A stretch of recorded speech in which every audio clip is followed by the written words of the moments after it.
আসসালামু আলাইকুম। পৃথিবীর আইনা ইউটিউব চ্যানেলে আপনাদের স্বাগত। আমরা হযরত আলী রাদিয়াল্লাহু তাআলা আনহু এর জীবনে ঘটে যাওয়া কিছু সত্য ঘটনা বর্ণনা করছিলাম। আজকে এর 21তম পর্ব। চঞ্চল উপস্থাপনকারী, কোটারাগত চোখ বিশিষ্ট, চেহারায় অভিজ্ঞতার ছাপ বিশিষ্ট এক লোক আমিরুল মুমিনিন ওমর বিন খাত্তাব রাদিয়াল্লাহু তাআলা আনহু এর পাশে বসল। তার জিহ্বা তাসবিহ জপছিল।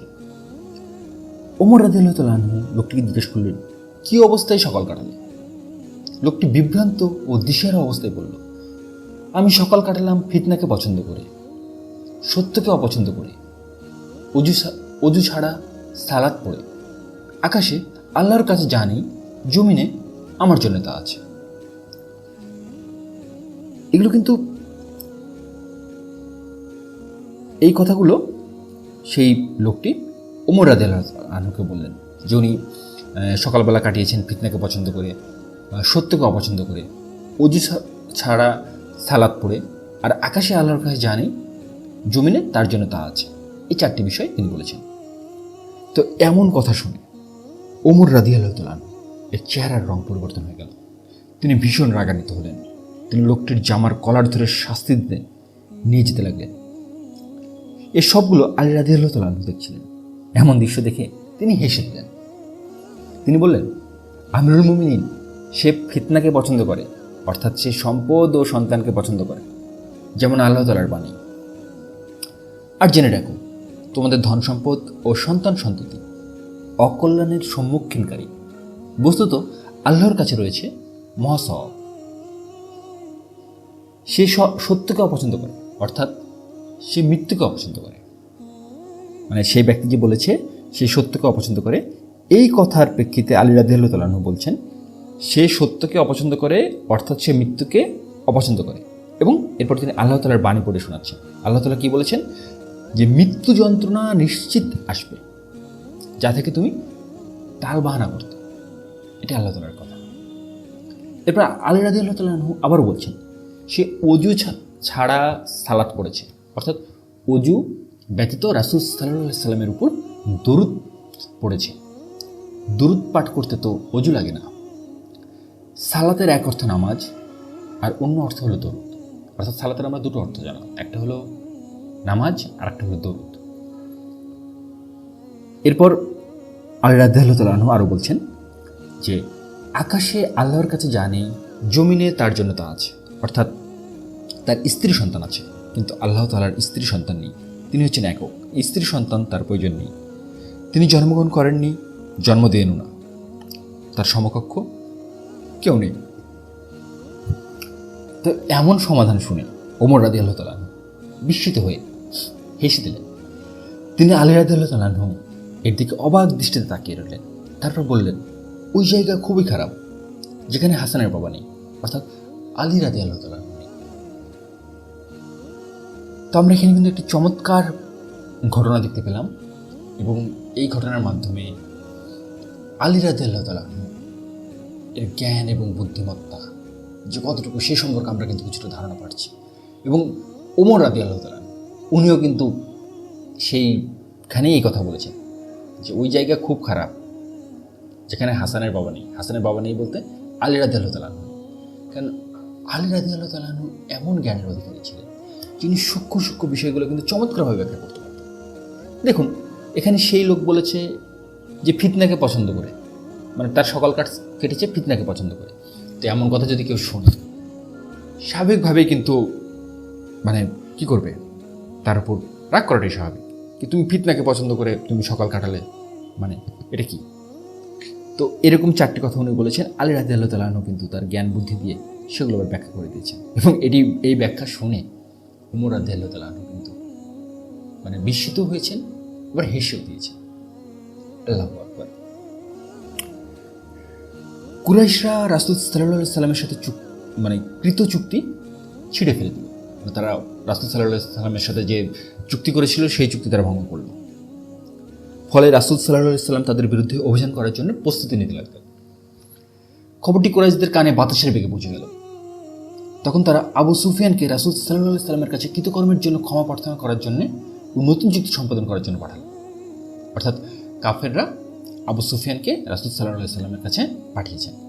তো আবু সুফিয়ান মদিনায় এসে মুসলমানদের কাছে গেল এবং তারা যাতে তাকে রাসূল সাল্লাল্লাহু আলাইহি সাল্লামের সাথে চুক্তি সম্পাদন করতে সাহায্য করে এ ব্যাপারে বলল, কিন্তু কেউ তাকে পাত্তা দিল না। অবশেষে আবু সুফিয়ান নিরাশ হয়ে খালি হাতে মক্কা ফিরে এল। ফিরে এসে সে বলল, আমি আবু বকরের কাছে গেলাম, কিন্তু তার থেকে কোনো সহযোগিতা পাইনি। তারপর ওমরের কাছে গেলাম, তাকে আরও বেশি ভয়ঙ্কর হিসেবে দেখতে পেলাম।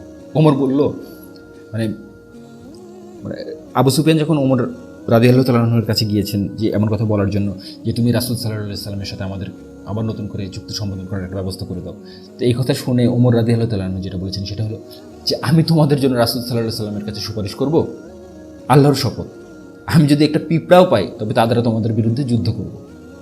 দেখুন তো কি একটা অবস্থা, যে একজন মানে কাফির মানে আবু সুফিয়ান ওই সময় মানে উনি ইসলাম গ্রহণ করেননি, তো সেই কুরাইশ বংশের আবু সুফিয়ান তিনি গিয়েছেন ওমর রাদিয়াল্লাহু তাআলা মানে রাসূল সাল্লাল্লাহু আলাইহি সাল্লামের কাছে যে নতুন করে চুক্তি সম্পাদন করতে। তো ওমরের কাছে যখন সাহায্য চেয়েছেন তখন ওমর বলছেন যে যদি আমার কাছে একটা পিঁপড়াও থাকে তাহলে সেটা দ্বারাও আমি তোমার বিরুদ্ধে যুদ্ধ করবো। তাহলে কী অবস্থা দেখুন। এরপরে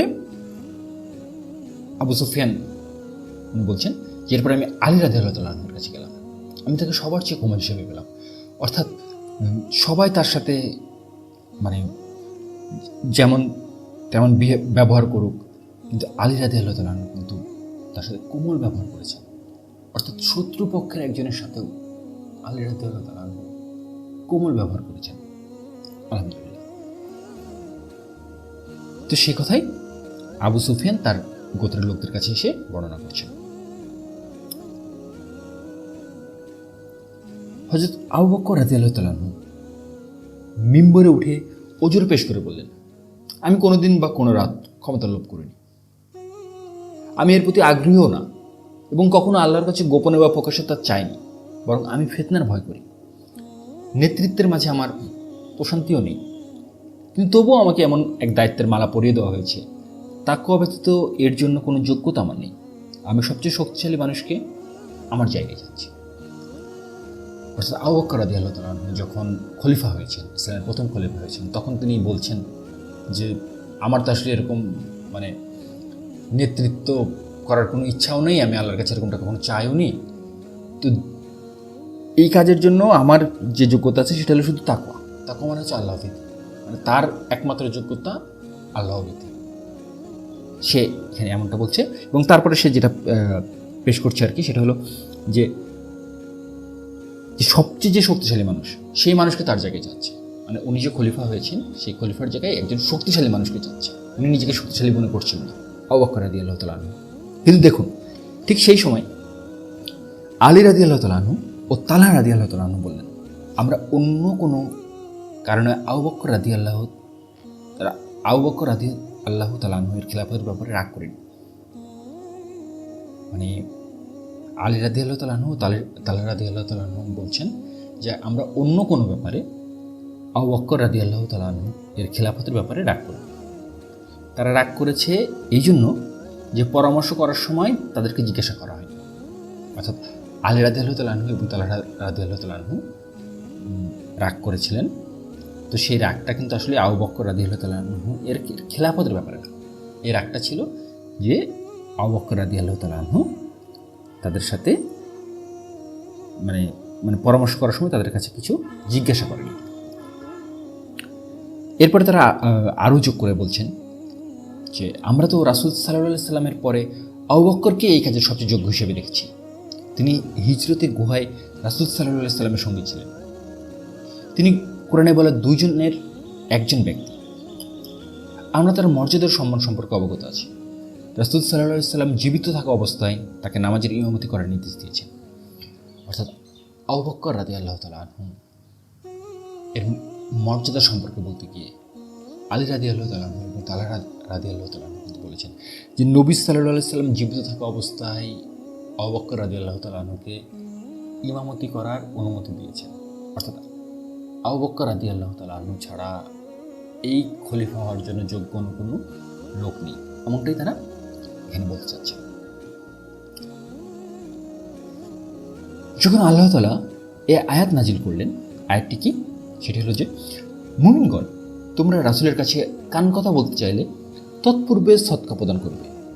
এটা তোমাদের জন্য শ্রেয় ও পবিত্র হওয়ার ভালো উপায়।